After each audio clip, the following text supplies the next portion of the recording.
हमारी कायद, हमारी लीडर, मेरी तो मेंटोर हैं और पाकिस्तान की जमहूरियत की शायद इस वक्त सबसे मजबूत और ऊंची आवाज मरियम नवाज शरीफ साहिबा को मैं दावत दूंगा।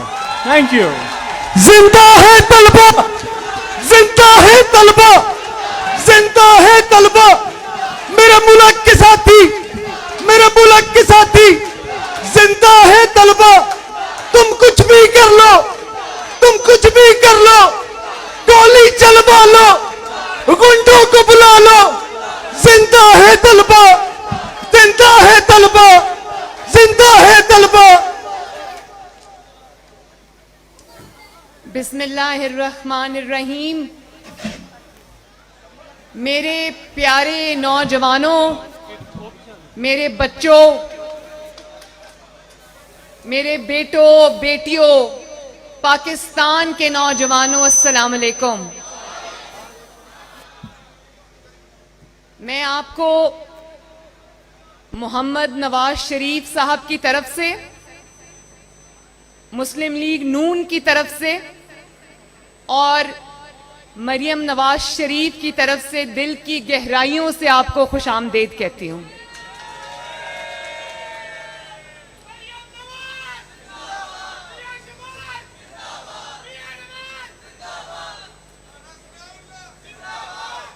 राना सनाउल्लाह तो वाकई जिंदाबाद, क्योंकि राना सनाउल्लाह को देख के हम बहादुरी देखते हैं। मुझे अपनी तकरीर भूल गई आपका जज्बा देख के। बिलखसूस मैं अपनी इन बच्चियों से मुखातिब हूं जो आज यहां पर आई हैं माशाअल्लाह, और इतनी खुश भी लग रही हैं और पूरा पार्टिसिपेट भी कर रही हैं। तो आप सब के ऊपर मुझे बहुत बहुत फख्र है और आपका जज्बा देख के मुझे ये समझ आ गई है कि इंशाअल्लाह ताला पाकिस्तान का जो मुस्तकबिल है वो महफूज हाथों में है।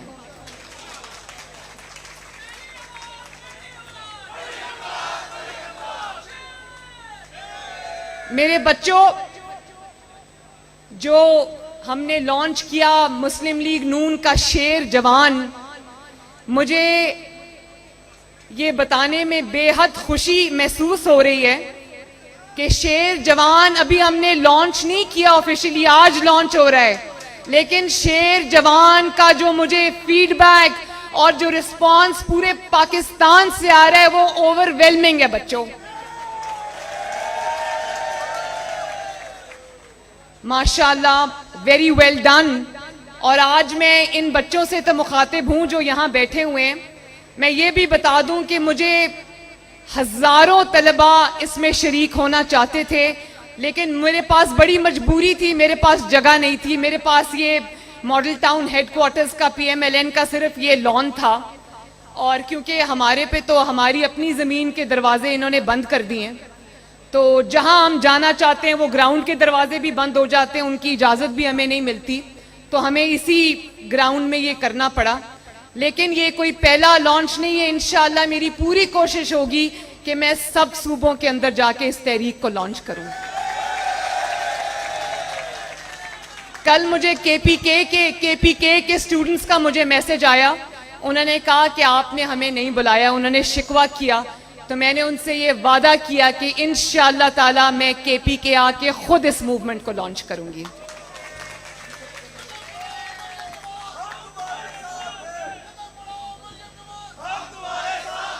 अच्छा, मैंने कदम बढ़ा दिया, अब आपको बढ़ाना है कदम इंशाअल्लाह। मेरे बच्चों, जरा नारों से आगे बढ़कर भी हम थोड़ी सीरियस बात कर लें, बहुत जरूरी है, ताकि आपको और पाकिस्तान के सारे तलबा को ये पता चले कि ये शेर जवान मूवमेंट क्या है और इसके मकासद क्या हैं। सबसे पहले, ये तहरीक तो बज़ाहिर नई है, इसका नाम नया है शेर जवान, लेकिन मैं दिल से ये समझती हूँ कि ये इस तहरीक के मकासद वही हैं जिसकी बुनियाद आज से 83 साल पहले, 83 ईयर्स पहले 1937 में all India Muslim students federation के नाम से रखी गई थी, जिसके सरप्रस्त आला कायद आजम मोहम्मद अली जनात खुद थे और जिसने कायद की क़यादत में तहरीक पाकिस्तान में हरावल दस्ते का किरदार अदा किया था।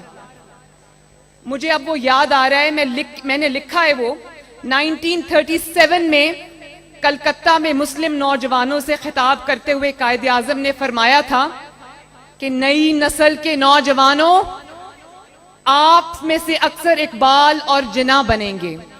मुझे पूरा यकीन है कि कौम का मुस्तकबिल आप लोगों के महफूज हाथों में रहेगा ना? बोलो इंशाअल्लाह। तो शेर जवान, देखो कहते हैं कि इसमें खवातीन को इन्वॉल्व नहीं किया, उसमें शेर जवान जो है वो जेंडर स्पेसिफिक है। शेर जवान बिल्कुल जेंडर स्पेसिफिक नहीं है। हम सब भी शेर हैं, शेरनी हैं इंशाअल्लाह ताला, और इसी जज्बे से लड़ेंगे।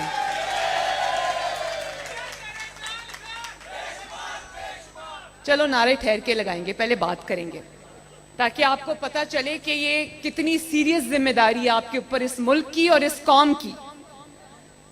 तो मैं ये समझती हूं कि 72 ईयर्स पहले पाकिस्तान जब बना था, उसके जो अगराज और मकासद थे, जिस लिए पाकिस्तान बना था, हमें आज भी सही मायनों में उसकी इम्प्लीमेंटेशन नजर नहीं आई। तो ये शेर जवान जो तहरीक है, इसको मैं तहरीक का नाम देती हूं, क्योंकि ये जो पाकिस्तान डेमोक्रेटिक मूवमेंट, जिसको पीडीएम कहते हैं,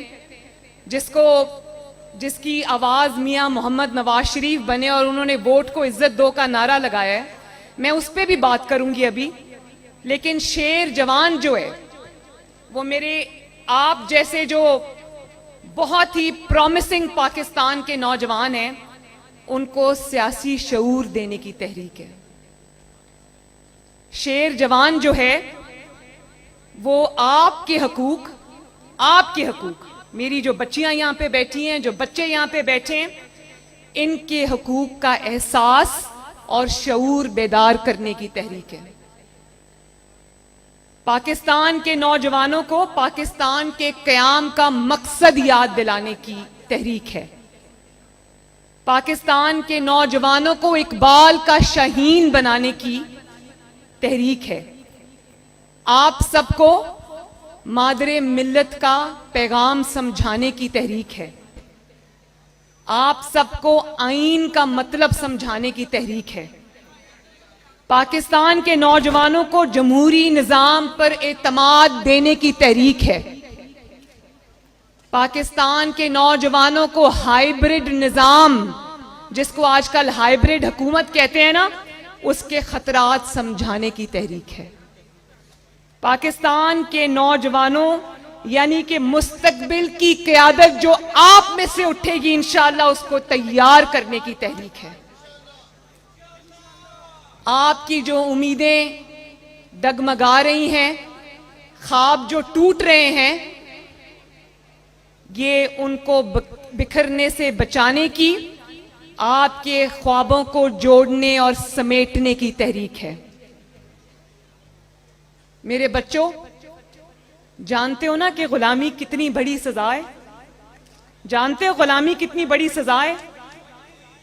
गुलामी से बड़ी कोई सजा नहीं है। गुलामी वो बला है जो इंसानों से बात करने की आजादी छीन लेती है। ये वो जंजीर है जो आपको ताकतवर के आगे झुकने पे मजबूर करती है।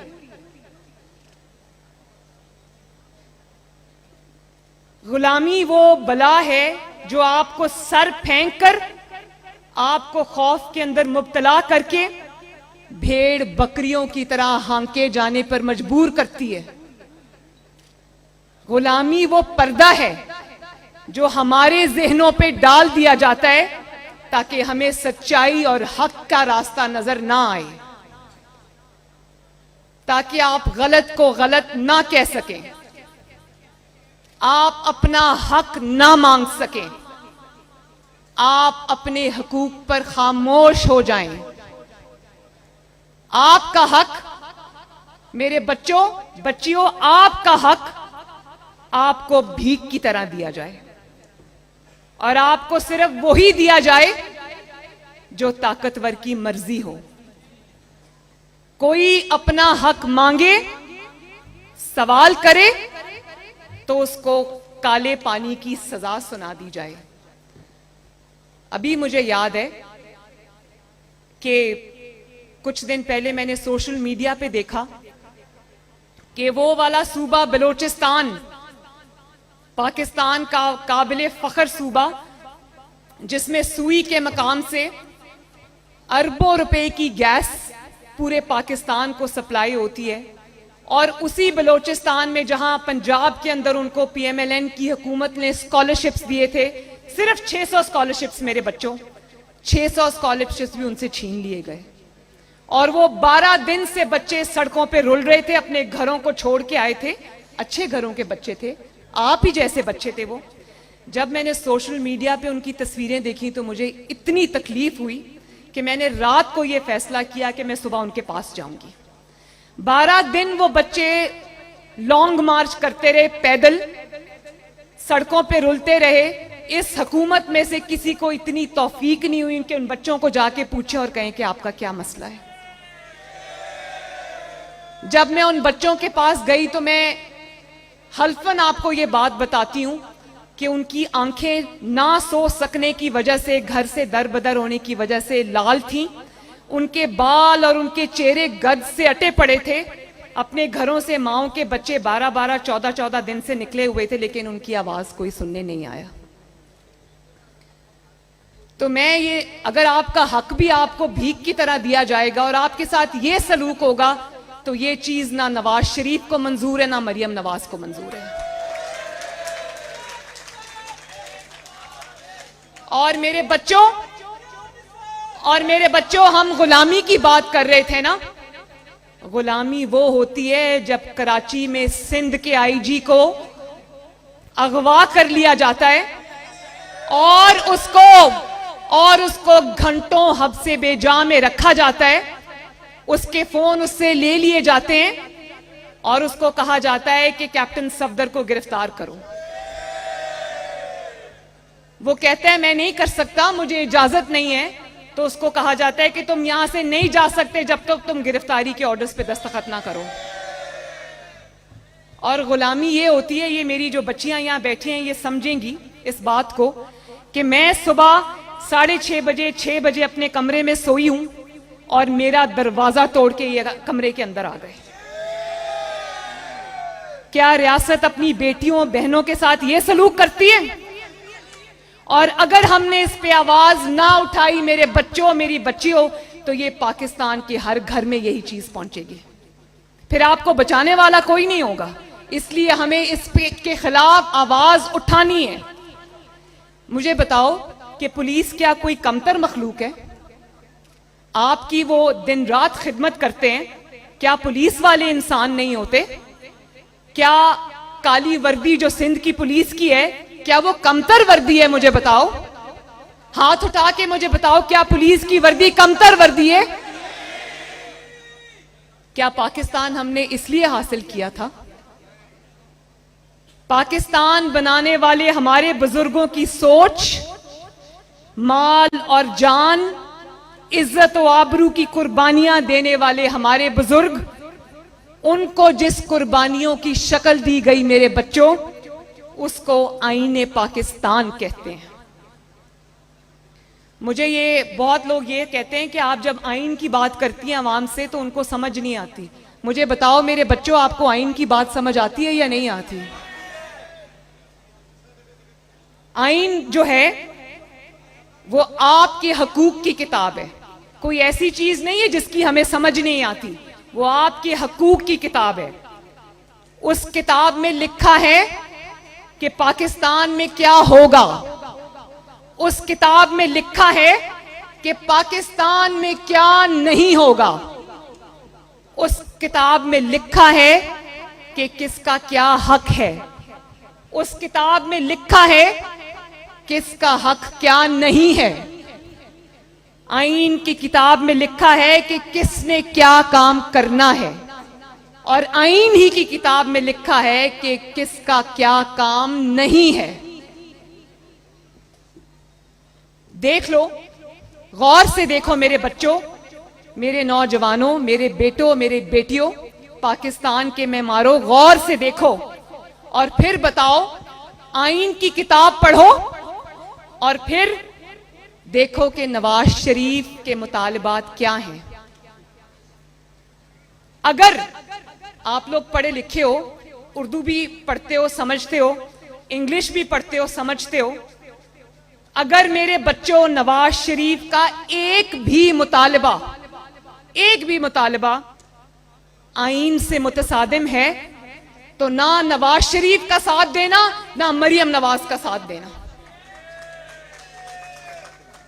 आप सबने मुताला पाकिस्तान पढ़ा होगा ना, पढ़ा है ना बचपन से, जिसको पाकिस्तान स्टडीज भी कहते हैं, पढ़ा है ना। उसकी रोशनी में देखो, जो भी पढ़ा है उसी की रोशनी में देखो और फिर बताओ कि नवाज शरीफ क्या कह रहा है। नवाज शरीफ आईन की पासदारी की बात कर रहा है, नवाज शरीफ हल्फ की पासदारी की बात कर रहा है, नवाज शरीफ अदलिया की आज़ादी की बात कर रहा है। और आज मैं अभी सुन रही थी कि मुझे किसी ने एक मैसेज फॉरवर्ड किया कि ये जो सिलेक्टेड हुक्मरान है इमरान खान, वो कहते हैं कि एक जज को ऑपोजिशन बड़ा चढ़ा रही है। किस जज की बात कर रहे हैं जानते हो ना? और ये भी जानते हो ना कि काजी फाइज ईसा को किसने निकालने की साजिश की थी और क्यों की थी? कौन बताएगा मुझे कि क्यों की थी काजी फाइज ईसा को निकालने की साजिश? कौन बताएगा? इधर आओ बेटा, इधर आओ, मेरे बच्चे इधर आओ।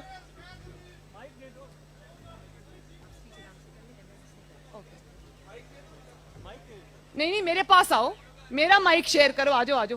किधर गया बच्चा?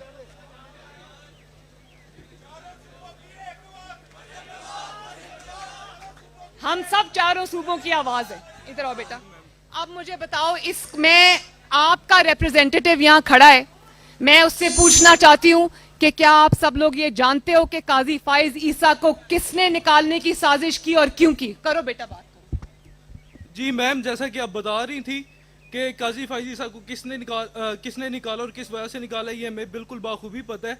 उसकी वजह ये है कि फैजाबाद जो धरना हुआ था हुकूमत गिराने का, उसके ऊपर जो सदारती रेफरेंस बनाया था इन्होंने, उसके ऊपर उनका जो फैसला था हक की और सच की बुनियाद पर, तो उस वजह से इनको निकाला गया था।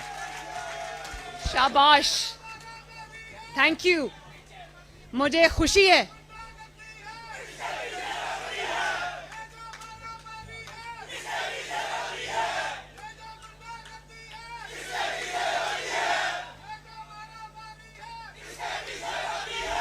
मेरे बच्चों, एक बात मैं और आपको समझा दूं,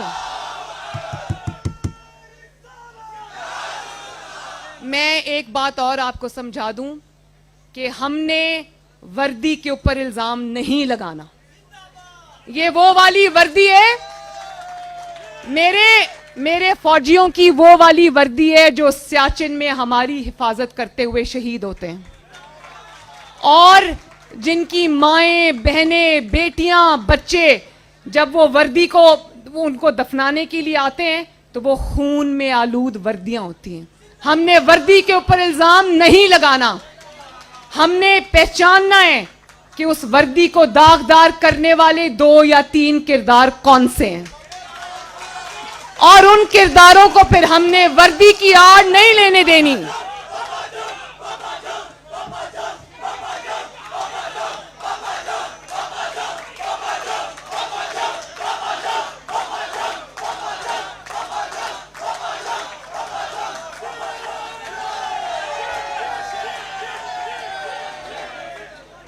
आज ये जो आप आवाज उठा रहे हो ना पापा जॉन्स के खिलाफ और पिज्जा वालों के खिलाफ, वो इसलिए है नवाज शरीफ को समझ आ रही है कि मेरी आवाम को सब समझ आ रही है,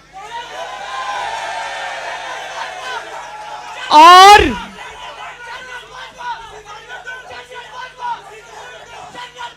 जनरल आसिम सलीम बाजवा, जनरल आसिम सलीम बाजवा, कौम के नौजवान आपसे ये सवाल कर रहे हैं कि आपके पास खरबों की जायदादें कहां से आई?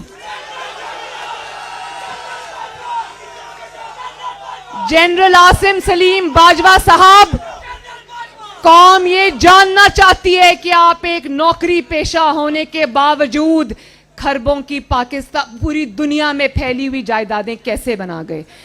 और अगर एक 3 दफा का वजीर आजम एक इंतकाम नमा एहतसाब के सामने पेश हो सकता है, तो क्या पाकिस्तान में कोई मुकद्दस गाय है? अगर आपकी बहन 200 पेशियां कर सकती है, नैब की भुगत सकती है अपने वालिद के साथ, तो फिर किसी को क्या अमर माने हैं? आसमान से यहां कोई नहीं उतरा, सबको जवाब देना पड़ेगा। और नवाज शरीफ यही बात कर रहा है मेरे बच्चों। नवाज शरीफ अदलिया की आजादी की बात कर रहा है, नवाज शरीफ मीडिया की आजादी की बात कर रहा है।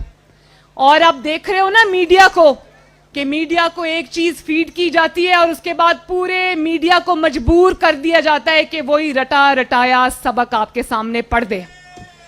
और जो इस सबक को पढ़ने से इनकार करते हैं उनको उठा के नैब की जेलों में डाल दिया जाता है।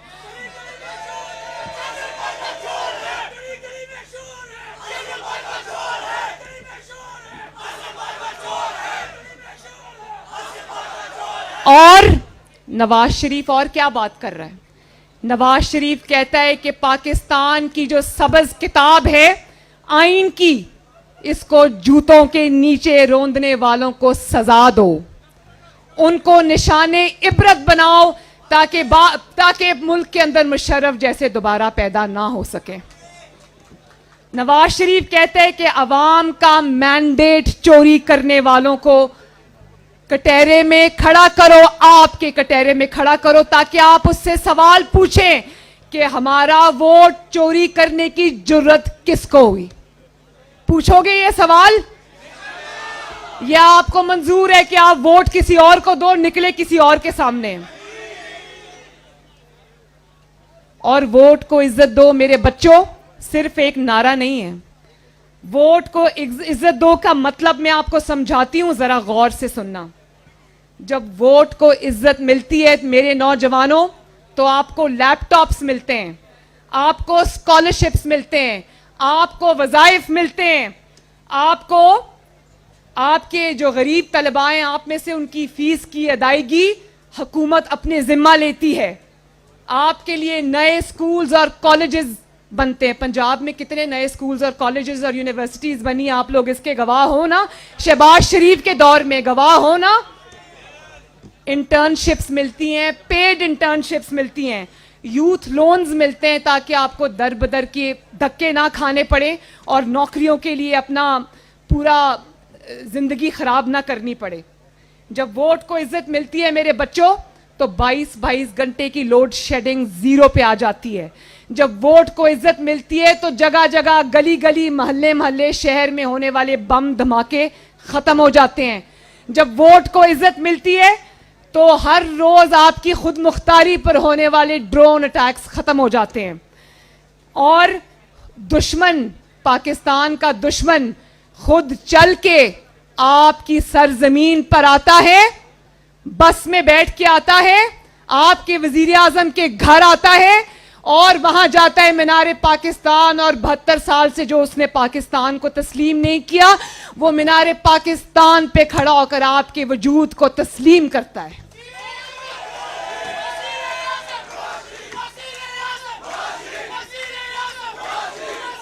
और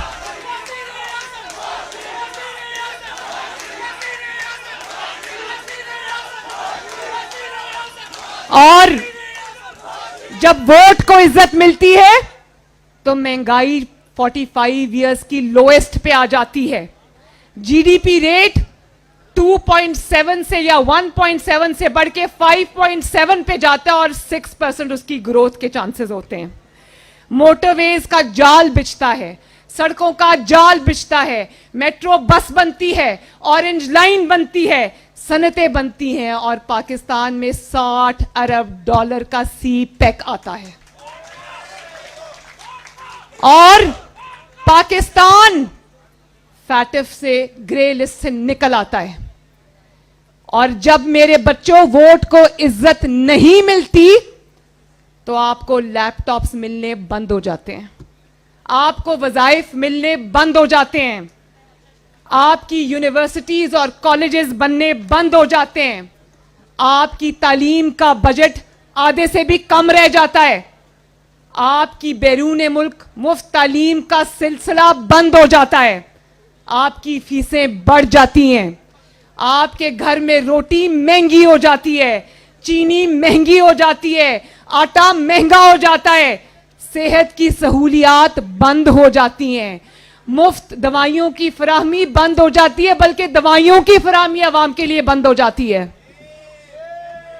और हर घर में मसले होते हैं, आपके घरों में भी मसला होगा, मैं अच्छे से जानती हूं। आपके वालिदैन भी बैठ के सोचते होंगे बिजली के बिल दें, गैस के बिल दें, आपकी फीसें भरे या घर का खर्चा चलाएं। ये मसले हैं ना, आजकल हर घर में है ये मसले। और जब आपके वोट को इज्जत नहीं मिलती तो दहशतगर्दी फिर से सर उठा लेती है। अभी देखा ना पेशावर में मदरसे के मासूम बच्चों के साथ क्या हुआ, और नालायकी पाकिस्तान को घेर लेती है, कारोबार बंद, रोजगार बंद, अवाम का कोई पुरसाने हाल नहीं, कोई पूछने वाला नहीं, दोस्त मुल्क सब पीछे हट जाते हैं और कश्मीर भी हाथ से चला जाता है। कश्मीरियों का मुकदमा हम हार बैठते हैं, डॉलर बेलगाम हो जाता है और ग्रोथ रेट जमीन के नीचे चला जाता है, और 17,000 अरब का तारीखी कर्जा लिया इस नालायक हुकूमत ने और उस कर्जे में आपका मुस्तकबिल गिरवी रख दिया। ये वो पैसा है, अगर कर्ज लिया था तो ये वो पैसा था जो आपके ऊपर लगना चाहिए था, जो आपकी एजुकेशन पे लगना चाहिए था, आपकी यूनिवर्सिटीज और कॉलेजेस पे लगना चाहिए था, आपकी तालीम, आपकी यूनिफॉर्म, आपकी फीसों पे, आपके रोशन मुस्तकबिल पर लगना चाहिए था। उससे गरीब का इलाज होना था, गरीब को रोटी मिलनी थी, बुजुर्ग और पेंशनर्स के घर का चूल्हा जलना था, बेवाओं यतीमों की कफालत होनी थी, नौकरियों का बंदोबस्त होना था। लेकिन ये 17,000 अरब का जो नया कर्जा है, ये आपकी बजाय आटा चीनी चोरों की जेबों में चला गया। ये कर्जा माफियाज की जेबों में चला गया, बिजली चोर माफिया की जेबों में चला गया, गैस चोर माफियाज की जेबों में चला गया। और क्या इस बात की गवाही देते हो कि 17,000 अरब कर्जे के बावजूद एक ईंट नहीं लगी पूरे पाकिस्तान में? मानते हो ना? मुल्क फिर भी कंगाल और महंगाई ने घर उजाड़ दिए।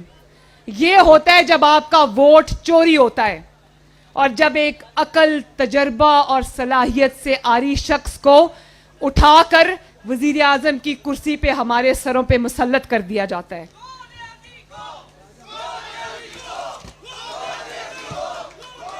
और मेरे बच्चों याद रखना, मेरे बच्चों याद रखना, जब आरटीएस बिठाया जाता है तो मुल्क, पूरा मुल्क बैठ जाता है। जब आरटीएस बिठाया जाता है तो मईशत बैठ जाती है। जब आरटीएस बिठाया जाता है तो अदल का निज़ाम बैठ जाता है। और जब अदल का निज़ाम बैठ जाता है तो नजरिया ज़रूरत के तहत फैसले आते हैं। तब अरशद मलिक जैसे जजेस को इस्तेमाल किया जाता है और काजी फाइज ईसा और जस्टिस शौकत अजीज जैसे इम्पेकेबल इंटेग्रिटी के हामिल जजेस की किरदार कुशी की जाती है। और फिर ये होता है कि जजेस खुद इंसाफ के मुंतजर होते हैं और जब आपसे जवाब मांगा जाए तो गद्दारी के फतवे बांटते हो। मेरे बच्चों, अगर उर्दू लुगत में, उर्दू डिक्शनरी में आईन की पासदारी करने वालों को, आईन का सबक देने वालों को, आईन का सबक पढ़ने वालों को आईन का सबक मानने वालों को गद्दार कहा जाता है, तो फिर यहां पर 22 करोड़ गद्दार हैं। फिर हमें अपने मुस्तकबिल के इन मेमारों में से भी गद्दारों की जरूरत है। और अगर गद्दारी के इल्काबात के पीछे की कहानी जानना चाहते हो तो मैं सिर्फ आपको एक मिसाल देती हूं, एक मिसाल। अभी 2-3 दिन पहले आपने सुना ना कि अयाज सादिक साहब ने फ्लोर ऑफ द हाउस पे एक बयान दिया कि सिलेक्टेड हुकूमत की अभिनंदन को छोड़ते हुए टांगे कांप रही थीं। और फिर थोड़ी देर बाद एक बहुत खतरनाक बयान एक वफाकी वजीर की तरफ से आता है, जिसमें उन्होंने शायद ये इंप्रेशन दुनिया को मिला कि शायद वो जो पुलवामा हमला है उसमें अल्लाह ना करे पाकिस्तान मुलव्विस है। पूरी कारस्तानी आपको समझ आ जाएगी। और भारत ने तो दोनों को अपनी मर्जी का रंग दिया। 75% 80% आज उस वफाकी वजीर के बयान का फायदा उठाकर न सिर्फ भारत बल्कि भारत का वजीर आजम भी हमें चार्जशीट कर रहा है उस वजह से। लेकिन इतनी सीरियस एलिगेशंस के बावजूद DGISPR की प्रेस कॉन्फ्रेंस होती है और वो अयाज सादिक की बात करते हैं, वो उसका जवाब देते हैं। तो क्या हम पूछने में हक बजानिब नहीं कि जो एक बहुत ही बिनाइन सा बयान था और आपकी तरफ था भी नहीं, आपने प्रेस कॉन्फ्रेंस करके उसको हमारी अफवाज पाकिस्तान की तरफ क्यों मोड़ दिया? हम तो ये नहीं कह रहे, हम तो इस जाली हुकूमत की बात कर रहे हैं। आपने उसके ऊपर प्रेस कॉन्फ्रेंस क्यों की? और अगर आपने उसके ऊपर प्रेस कॉन्फ्रेंस की तो आपने वफाकी वजीर जो हैं उनके इल्जामात पर प्रेस कॉन्फ्रेंस क्यों नहीं की? तो मैं ये दिल से समझती हूं कि अगर इस तरह का डिस्क्रिमिनेशन अवाम के सामने आएगी तो फिर हम सवाल करने में हक बजानिब हैं। और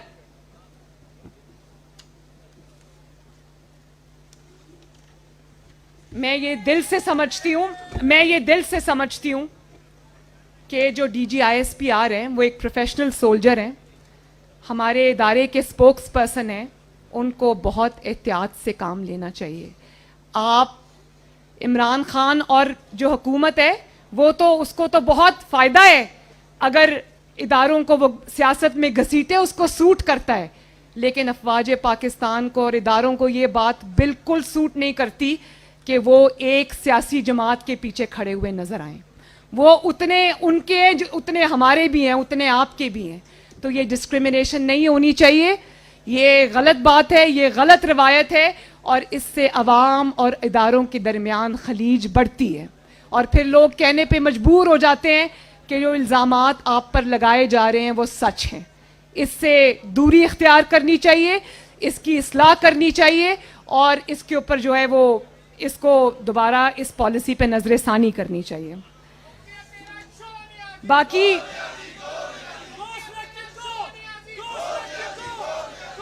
तो मेरे बच्चों, आखिर में पाकिस्तान के शेर जवानों, आपको अपनी बहन मरियम नवाज के साथ एक अहद करना है और हाथ उठाओ कि आज आपने अहद करना है कि आईन और कानून पर चलकर वोट की इज्जत करवाओगे। आपने अहद करना है कि आप अपनी राय, अपना वोट और अपने हक की निगहबानी करोगे। आज आपने मेरे साथ अहद करना है कि आपने जमहूरी और पुरअमन रास्ते पे चलकर अपने हक के लिए आवाज उठानी है। आपने अपने मुंतखब नुमाइंदों के लिए आवाज उठानी है और आप किसी को इजाजत नहीं दोगे कि जो लोग आपके वोट से आते हैं उनका इस्तेहसाल कोई और कर सके। आप ही उनके मालिक हो, आप ही उनके जवाबदेही कर सकते हो। आपके वोट से वो आएंगे, आपके वोट से वो जाएंगे। और आखिर में मेरे साथ ये वादा करो कि ऐसा मुल्क बनाओगे जो अपने फैसले खुद करेगा। इंशाअल्लाह बनाओगे ना।